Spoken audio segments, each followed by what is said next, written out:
অনুমান করি, আমি বলতে পারবো না। নেই, দেখতেও পারিনি, বুঝতে পারিনি। সুনীল ভট্টাচার্য বা দিলীপ ঘোষ বা ওদের অপোজিশন লিডাররাও তবু ঢুকে যেত। সুকান্ত মজুমদার হয়তো আটকেছি ভুল করে।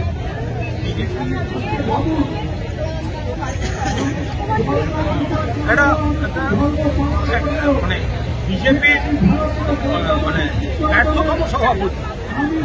প্রধানমন্ত্রী বোধহয় ভালোভাবে কথা বলতেন, এক্সপেক্ট করতেন এখান থেকে অন্য নেতারা যাবেন ইত্যাদি ইত্যাদি।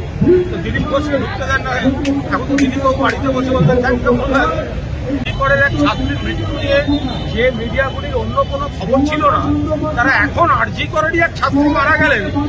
আপনাদের কোনো ব্রেকিং নিউজের সামনে সেগুলো দেখা যাচ্ছে না কেন? সেখানে আলোচনা নেই কেন?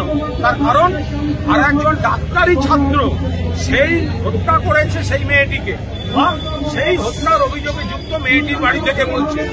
ফলে আরজি করের কোনো মৃত্যুতে আপনারা দিনের পর দিন সেটা নিয়ে কেন আপনারা এখন রাস্তায় নামো বা ছবি দিচ্ছেন না কেন?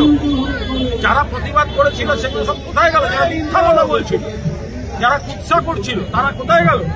আরজি করের যে মেয়েটি মারা গেছে সেও ডাক্তারি স্টুডেন্ট, যে অ্যারেস্ট হয়েছে সেও ডাক্তারি স্টুডেন্ট ছেলেটি। তো এবার আপনাদের দরদ কোথায় থাকে?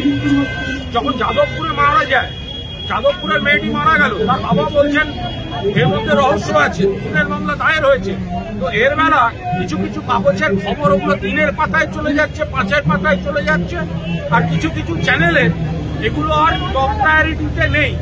এটা একদম ওই চাঁদ সওদাগরের পুজো দেওয়ার মতো একটা ছুঁয়ে আমরাও তো দেখিয়েছিলাম, বাকি আপনাদেরও খুঁজে পাওয়া যাচ্ছে না।